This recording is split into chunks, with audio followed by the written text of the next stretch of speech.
According to a University of Scranton clinical psychology study, about 62% of Americans either usually or infrequently make New Year's resolutions. So according to this study, 3 of the top 10 most common resolutions last year were to lose weight, quit smoking, and save money. So unfortunately, it turns out less than half the people were able to maintain their resolution after 6 months, and only 8% felt like they were successful by the end of the year. So are you someone that sets goals for yourself? Did you set any last year? Did you fall short on any of those goals? If you're like me, your answers are yes, yes, and yes. So my natural follow-up question was, why are we so bad at following through with positive goals for change? So I'm in the process of reading The 3 Laws of Performance by Steve Zaffron and Dave Logan, and I think I found one possible explanation for why that happens, and they're called rackets. Now, I'm not talking about the tennis variety, I'm talking about the kind we run on ourselves. You've probably heard of a criminal racket before. The great Wikipedia defines a racket as a service that is fraudulently offered to solve a problem, such as for a problem that doesn't actually exist, won't be put into effect, or wouldn't even exist if the racket did. Now, the most well-known of these are extortion and protection rackets. For example, the mafia or the mob would charge for protection through violence outside the law, usually to prevent that same criminal organization from attacking the business themselves. You know, an illegal racket. In the 3 Laws of Performance, rackets apply to individuals in a similar way. They're a solution for a problem that we create for ourselves. So according to Zaffron and Logan, rackets have 4 parts. First is a complaint that persists for some time. Second is a pattern of behavior that goes along with that complaint.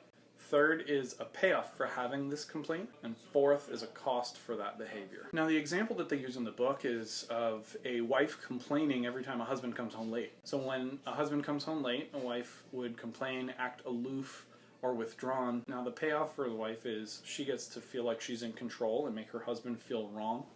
The consequence is there's going to be a lack of intimacy and distance between the two of them. Now, unfortunately, the second half of that racket is usually unconscious, so we'll feel the payoff and the consequences, but we won't necessarily be able to tie those to the first half of the racket, which is conscious. Now, with that example, it's both very easy and also very sad to see what the long-term effects or consequences of those rackets are going to be. When I read this, I couldn't help but think about the story that I tell myself about why I'm not where I want to be right now, and how easy it is for me to blame something outside of my control. So my normal response to that is to pour myself into something that is under my control. This explains my many hours of Xbox gaming.